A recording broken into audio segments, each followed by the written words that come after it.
अभी पिछले ही दिनों सुप्रीम कोर्ट बार एसोसिएशन के प्रेसिडेंट हैं विकास सिंह, उन्हें मैंने ये लेटर सारा डाटा भेजा था कि भाई मेरी ये जांच कराई जाए। और मैं हर लेटर पे लिखता हूँ सीबीआई जांच, आईएसआई जांच कराओ। मैं तो इस्लाम के खिलाफ बोल रहा हूँ। मैं कहता हूँ पाकिस्तान मुझे भेज दो, मैं अकेला आईएसआई के पास चला जाता हूँ, मेरी ब्रेन मैपिंग करा लो, मेरा लाइट डिटेक्टर करा लो, वर्ल्ड का कोई भी मेरे से खुफिया मोसाद से, सीआईए से, एफबीआई से, सीबीआई से मेरा टेस्ट कराओ।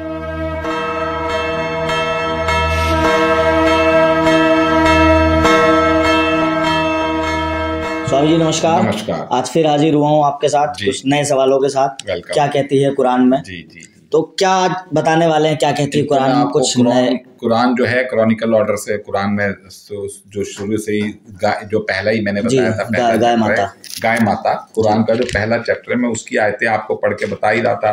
तो आपको मैंने वहाँ 14 नंबर आयत तक बता दिया था कि अपने बदमाश सरदारों पर जाते हैं। देखिए 15 नंबर आयत में आ रहा है, अल्लाह उन्हें उनके मस्करे फन का नतीजा दिलवाएगा और जो ढील उन्हें दे रखी है उसमें मैं अपनी गलत हरकतों में अंधे होकर भटकते ही रहते हैं। तो देखिए ढील किसको दे रखी है? अल्लाह। जब ये कुरान है और अल्लाह ही का जिक्र है तो सनातन धर्मी तो अल्लाह मान नहीं रहे, ना वो पढ़ रहे कुरान, ना वो देख रहे। तो ढील फिर किसे दे रखी है? ढील शब्द हुआ अपनी आदमी के लिए, दूसरे के लिए तो अवैध होगा कि जो ये अवैध काम कर रहे हैं, जो ये गलत काम कर रखे हैं। तो अल्लाह कह रहे हैं मैंने ढील दे रखी है। तो ढील किस पे? सेल्फ एप्लीकेबल हो गई इस्लाम के ऊपर ही। हाँ, आगे देखिए आयत नंबर 16, यही वे लोग हैं जो सीधे रास्ते के बदले में गलत रास्ते के खरीदार बन गए, उनकी सौदागरी ने उन्हें नफा नहीं दिया और ना ही रास्ता पाने वाले बन सके। यही वे लोग हैं, यही वे लोग हैं, मतलब फर्स्ट पार्टी सेकंड पार्टी जो अल्लाह कहते हैं। तो ये जो क्रिएटर जो बवाल खड़ा कर रहा है उसी को यही कहा जाएगा ना। वकील कहता है ना, यही वो लोग हैं जिन्होंने ऐसे किया। उनकी मिसाल ऐसे जैसे एक आदमी ने आग सुलगाई, फिर जब इस आग के आसपास खूब रोशनी हो गई तो आग सुलगाई मतलब कि एक रोशन चिराग हुआ अल्लाह और कुरान संसार के सामने आया। और तब अल्लाह ने अचानक उनकी आंखों की रोशनी छीन ली और छोड़ दिया उनको अंधियारियों में। अब उन्हें कुछ भी नजर नहीं आता। तो अगर सनातन धर्म गलत है तो फिर आग तो सुलगी नहीं, रोशनी तो आई नहीं, वो तो शुरू से। इसका मतलब कहीं आग जली और रोशनी आई चारों तरफ और अल्लाह ने आंखें छीन ली। इसका मतलब इस्लाम धरती पे आया, दीन अल्लाह का, जिसमें कुरान आई, जिसमें नूर एक आया कुरान का, और चारों तरफ। मगर फिर क्या है कि आंखों की रोशनी छीन ली। अगर ये सनातन धर्म या इस्लाम, ये चर्च या उसके ऊपर क्रिश्चियनिटी के ऊपर बात आए तो वो तो फिर रोशनी नहीं आई। तो इस तरह मैं बता रहा हूं कि कुरान सारी इस्लाम के खिलाफ लिखी हुई किताब है। अगली आयत में आता है, गूंगे बहरे अंधे हो गए, अब वह किसी तरह सही रास्ता वापस ना होंगे। इसका मतलब करेक्ट रास्ते पे कोई था। देखिए कितनी मजेदार आयत है, बहरे गूंगे और अंधे हो गए, अब वह किसी तरह वापस ना होंगे। अब ये ब्रैकेट वाले बीच में जबरदस्ती अपनी बात डाल देते हैं, ब्रैकेट वालों को समझ है। देखिए बहरे गूंगे और अंधे हो गए, अब वह किसी तरह वापस ना होंगे। ये ब्रैकेट वालों ने कमाल कर रखा है, सही रास्ते की तरफ। सही रास्ता ब्रैकेट में लिखा हुआ है। ब्रैकेट वालों ने तो सारा खेल कर दिया। मेरे को तो ब्रैकेट आते मेरा दिल करता है इन्हें नोच के बाहर रख दूं, वरना ब्रैकेट के बिना जब आप पढ़ेंगे, ये ब्रैकेट वालों ने कुरान को घुमाया क्यों? देखिए सऊदी अरब ने धोखा दिया संसार को, पता है। अब ये आयत, गूंगे बहरे और अंधे हो गए, अब वह किसी तरह वापस ना होंगे। वापस कहाँ होंगे? तो सनातन धर्म अगर गलत है तो फिर तो करेक्ट कभी भी नहीं था। क्रिश्चियनिटी गलत थी तो करेक्ट कभी नहीं था। यहूदी गलत थे, बौद्ध धर्म थे, जुडाइज्म गलत थे, तो ये तो वापस, सिखिज्म गलत था तो वापस थोड़ी होगा। अल्लाह कह रहे हैं वापस ना होंगे, मतलब एक करेक्ट लीग पे कोई था जहां से वो भटक गया, मतलब एक करेक्ट इस्लाम से ये लोग एग्जिट मार गए। अब अल्लाह कह रहे हैं गूंगे बहरे अंधे हो गए, अब ये वापस ना हो। वापस वर्ड यहाँ कुरान का एक एक शब्द, एक एक लाख टन उसके अंदर मैथमेटिक्स छुपा हुआ है। एक एक लाख टन एटम बम, इसके अंदर मैंने कई आयतों को एटम बम नाम दिया है कि वापस शब्द के आते ही बहुत गहराई आ गई। इस कुरान सारी ऐसी भरी हुई है। मैं बता रहा हूँ कुरान के अंदर, देखिए कुरान के अंदर संसार का हर टॉपिक, हर बात। कुरान के अंदर साइंस है, एस्ट्रोफिजिक्स है, केमिस्ट्री है, बायोलॉजी है, एम्ब्रोलॉजी है, थियोलॉजी है। कुरान के अंदर स्टैटिस्टिक्स है, मैथमेटिक्स है। कुरान के अंदर वसीयत, परिवार, कोर्ट कचहरियां, जुडिशरी। कोई आप वर्ल्ड का कोई टॉपिक मुझसे आप पूछिए, मैं बिना कुरान खोले बताऊंगा इसके ऊपर कुरान ये कह रही है। चाहे वो एस्ट्रोनॉमी की बात हो, स्पेस साइंस की बात हो, स्पेस साइंस की बात हो, चाहे वो हाईवेज की बात हो, चाहे वो आबादी, और कोई संसार का कोई टॉपिक ऐसा नहीं जो कुरान में ना छुपा हो। बस ये इस्लाम समझ नहीं पा रहा। जैसे लास्ट वीडियो में आपने नोएडा प्राधिकरण के कुछ तंत्रों पे आपने बात की थी। प्राधिकरण, देखिए प्राधिकरण मजबूरी में आप बोलते हैं, मैं तो प्राधिकरण नहीं, मैं तो भारत सरकार बोल रहा हूँ।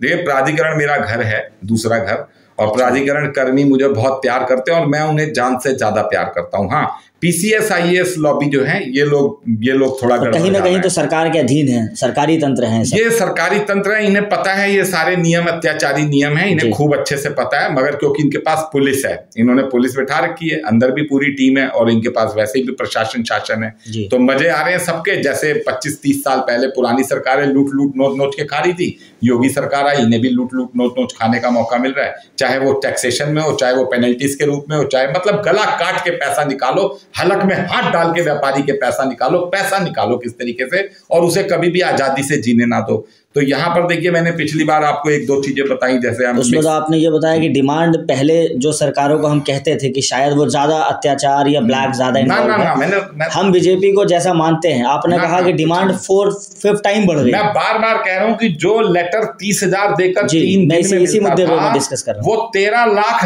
लेकर अधिकारी 3 साल में नहीं दे रहे। तो कोई कहता है जी कोई गलत लेटर मिले कैसे, तो मैं बार बार कहता हूँ दोबारा सुनो, 13 लाख लेकर भी अधिकारी 3 साल में लेटर नहीं दे रहे, इतना रुला के रखा हुआ है इन्होंने। कौन है शादी यदि सारे ही हैं, एक नहीं सारे। हाँ, ये बात शुरू होती है पीसीएस ऑनवर्ड, पर जिस दिन इस बात का खुलासा होगा मुझे लगता है कि कुछ ना कुछ नहीं, पूरा देखिए, गीता कहती है यदा यदा ही धर्मस्य। तो मेरे साथ जो 6 अक्टूबर 2016 की रात को घटना घटी, 500 बिलियन लाइट ईयर में 50 सेकंड में घूम कर आया, स्वर्ग नर्क देख कर आया, जिंदे जी भगवान से मिलकर आया।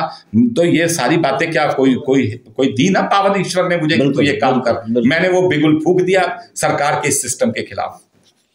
और इस बार मैं आपको बताना चाहता हूं कि जैसे गांव वाले हैं यहाँ, देखिए 700 सालों से वो गांव वाले बसे हुए, कितने 700 ईयर से हाँ यहाँ, और इतना अत्याचार प्राधिकरण ने उन गांव वालों पे कर रखा है। दिल्ली सरकार ने लाल डोरा फिक्स कर रखा है, इन्होंने नहीं कर रखा। ये क्या करते हैं कि शुरू में तो गांव बस गए, वो बेचारे क्या करें, दुनिया भर की उनकी जमीनें चली गई, 4-4 रुपए गज के मुआवजे मिले हुए, मतलब उनको 4 रुपए गज का यानी 10 बीघे का 4,000 रुपए मुआवजा मिला।